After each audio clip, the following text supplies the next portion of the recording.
3.1절입니다. 오늘 여러 3.1절 행사가 있습니다. 그중 가장 기이한 행사가 일부 대형교회가 주도하는 개헌 반대 집회입니다. 대체 왜 교회가 개헌을 반대하고 나섰느냐? 표면적으로 내세운 이유는 개헌으로 지방분권을 이뤄 고려연방제를 거쳐 한반도를 공산화하려는 현 정부의 기도를 저지하기 위해서. 황당하지 않습니까?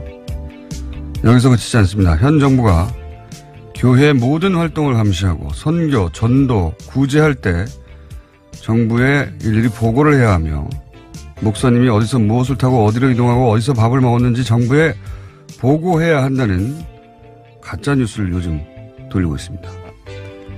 현 정부 아래 교회는 이미 공산주의 빨갱이 같은 체제에 감시를 받고 있는 셈이다. 이런 이야기죠. 오늘 집회는 바로 이런 가짜뉴스를 기반으로 하는 겁니다. 이들이 성경과 과연 티끌만큼이라도 상관이 있는 것인가? 이들의 집회가 3.1절과 대체 무슨 상관이 있는 것인가? 이들 일부 대형교회 목사들과 그리고 그들과 결투하고 있는 정치 세력은 과연 누군가? 오늘 같은 날 예수와 독립을 가장 들먹여선 안 되는 이들이 바로 이들 목사와 그 결탁 정치 세력이다. 김호준 생각이었습니다.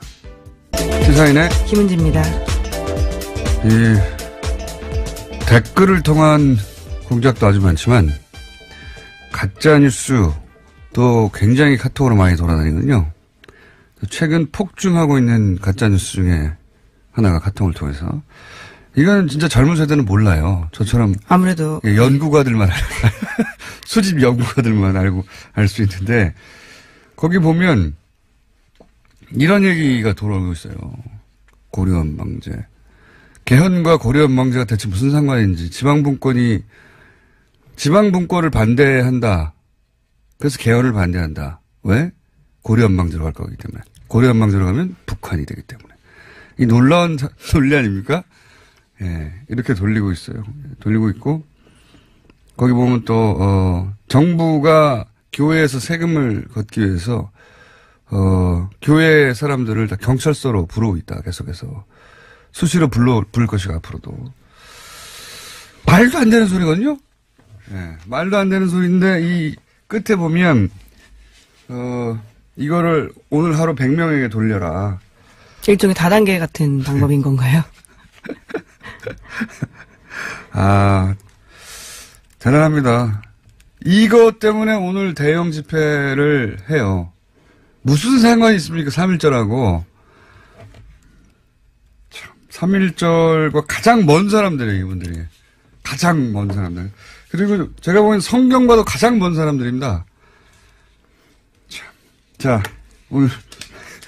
근데 자유한국당만 지방선거 동시개헌을 반대하지 나머지 모든 정당이 지금 찬성하고 있거든요. 이 교회와 자유한국당의 연결, 결탁 의심해 볼 만하다. 뜬금없잖아요. 교회가 처음에 저는 개헌 반대 해가지고 도대체 왜 교회가 개헌 반대를 할까 이해가 가는다 싶었는데 연결 논리를 그렇게 만들었습니다. 개헌, 지방분권, 고려연방제, 공산주의, 적화. 대단한 논법입니다. 첫 번째 뉴스는 뭡니까? 네, 어제 이팔성 전 우리금융지주 회장의 메모에 대해서 말씀드린 바가 있는데요. 이명박 전 대통령 쪽에 돈을 건넨 정황이 쓰여 있다고 했습니다. 이명박 전 대통령 쪽에서도 이를 보충하는 기록이 나왔는데요. 이명박 전 대통령 재산관리인으로 지목됐던 이영배 씨와 이병모 씨가 작성한 금전 출납부입니다. 여기에도 2007년 8월 달에 억대의 현금이 들어온 정황이 쓰여 있는데 이명박 전 대통령이 한나라당 경선에서 승리한 뒤입니다. 출처가 불분명한 뭉칫돈이 여러 번 들어왔다라고 하는데 검찰은 이것을 추적하는 과정에서 이팔성 전 회장의 뇌물공여 정황도 확인한 겁니다. 그렇군요. 어쨌든 오늘 잘 모른 채 이 집회에 가시려고 하는 교인들도 계실 수 있잖아요. 왜냐하면 엄청나게 참석 독려를 하고 있거든요. 예. 목적은 이러하다는 거, 목적이 이러하다는 걸 아시고 가실 분들은 가셔야 한다. 예. 그 목적에 동의하지 않으면 거기 엉뚱하게 태극기 들고 있는 인원으로 동원되는 겁니다. 자, 이게 재밌어요. 앞뒤가 맞아요. 돈을 준 쪽에 비망록하고 돈을 받은 쪽에 출납부하고 맞는다는 거 아닙니까? 네, 딱 들어맞는 거죠, 지금 상황이. 야, 근데 여기서 이제 돈을 받는 쪽은 저는 이 출납부를 기록하고 있다는 게 이해가 가요. 워낙 돈이 많이 들어왔을 테니까요, 여기서. 게다가 직접 관리하고 있던 MB 차명회사들로부터 들어온 돈도 많지만 저는 그래서 이 기록들을 쓸 수밖에 없다고 생각해요. 도대체 어떤 돈이 어디서 들어왔는지 기록하지 않고 그 많은 갈래들을 어떻게 기록해서 게다가 또 이렇게 사이드로 들어온 돈들. 예. 근데 준 사람은 이걸 왜 아직도 쏘고 있었을까요? 네, 그래서 압수수색 할 때요, 이것을 황급히 없애려고 했다고 합니다. 메모 찢어버리고 입안에 넣으려고 했는데 검찰이 제지했다라고 합니다. 이팔성 전 회장이요. 아, 잊어버렸구나. 그랬을 수도 있을 것 같고요. 너무 네. 오래돼가지고. 압수수색 당할 거라고 상상도 못했을 것 같습니다. 그리고 이게 벌써 10여 년 전에 메모고 그때 뭐 메모인지 일기장인지 비망록이라고 하니까 메모도 있고 비망록도 있다라고 합니다. 여기서 비망록이라고 하면 그 일기란 말이죠. 사실상 그럴듯하게 비망록이지. 어른들의 일기죠. 어른들의 일기. 자기 업무나 그 상황에 대한 뭐 한탄도 쓰여 있는데요. 돈을 받아 챙긴 것은 많으면서 해준 게 없다라는 취지의 섭섭함이 쓰여 있다라고 합니다. 비망록에는요.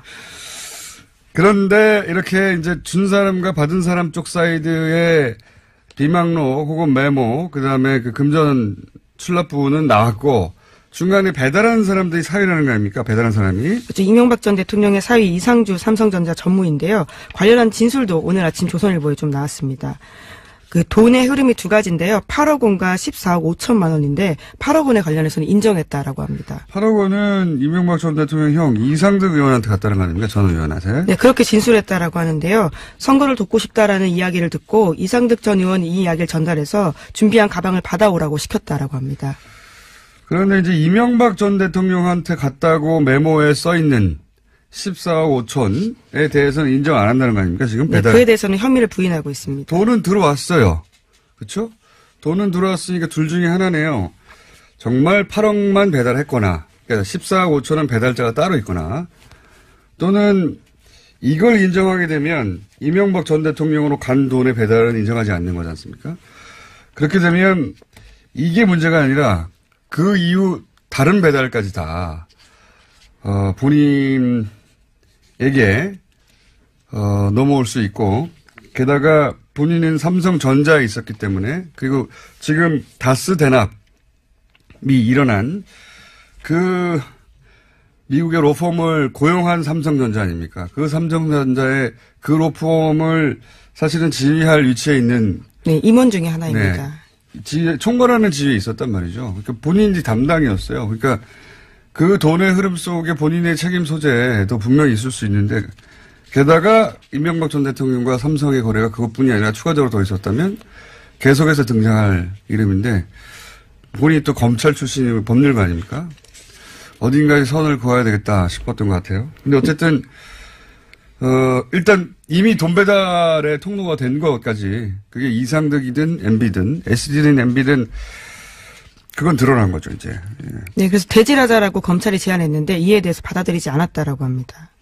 받아들일 수 없겠죠. 예. 여기서 저는 주목한 대목이 이겁니다. 이팔성 전 회장, 모르는 사람이 아닌 거예요, 현재. 동문으로 알려져 있고, 그런데 제가 10년, 근데 이 사람한테도 14억 5천이라고 하는, 이 사람에게도, 예, 14억 5천이라고 하는 인사와 관련된 14억 5천 작은 돈이 아니에요. 네, 그렇죠. 예. 지인인데도 받는 거잖아요. 예? 얼마나 클리어합니까?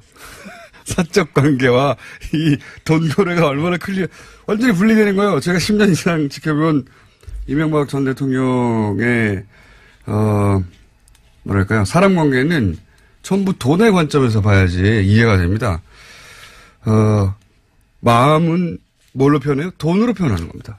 이분은. 네, 그것도 2007년 대선 과정에서 준 돈이 있다고 하는데요. 그것이 부족했던지 인사청탁이 들어지지 않았다라는 식의 이야기도 나오고 있습니다. 그 이야기는 이분이 이제 잘못 이해한 거예요. 내가 동문이고 또 지인인데, 뭐 14억 이 정도 좀 가면 뭐 자리 좀 오지 않겠나. 예, 처음엔 8억이었습니다. 예.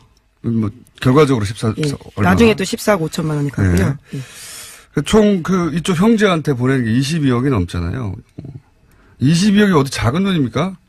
22억을 움직일 만한 돈이 있는 분인 거죠. 근데 이제 본인이 원하는 자리 못 갔어요. 불만도 많이 써 있었다는 거 아니에요. 그랬다는 것은 더 많이 준 사람이 있었다는 겁니다. 그렇게 생각해야 되는 거예요. 마음은 돈으로 표현한 분입니다. 돈으로 표현한 마음만큼만 받아들이는 것이 이명박 전 대통령이에요. 예. 그러니까 이분 하나가 아니다. 제가 보기에는 절대 마음은 돈으로 표현된 것만큼만 받아들이는 그렇게. 네, 그래서 대왕록을 보면요. 당시에 2008년 초에 이명박 전 대통령을 원망하는 대목이 꽤 나온다라고 합니다. 그때만 하더라도 여러 차례 이름이 올랐는데 다 낙하산 논란으로 전문성이 떨어진다는 이유로 낙마했었거든요. 자, 더 많은 돈을 받은 사람들이 있을 겁니다. 네. 그러니까 이 주요 보직에 간 사람들을 있잖습니까? 그때 당시에 금융기관에 주요 보직에 간 사람들. 네, 당시 4대 천왕이라고 해서도 낙하산 논란이 있었습니다. 김승리, 어윤대, 그리고 강만수 이렇게 있었습니다. 그러니까 아는 사람이었으니까 이런 건 없겠지. 라고 생각하면 오산입니다.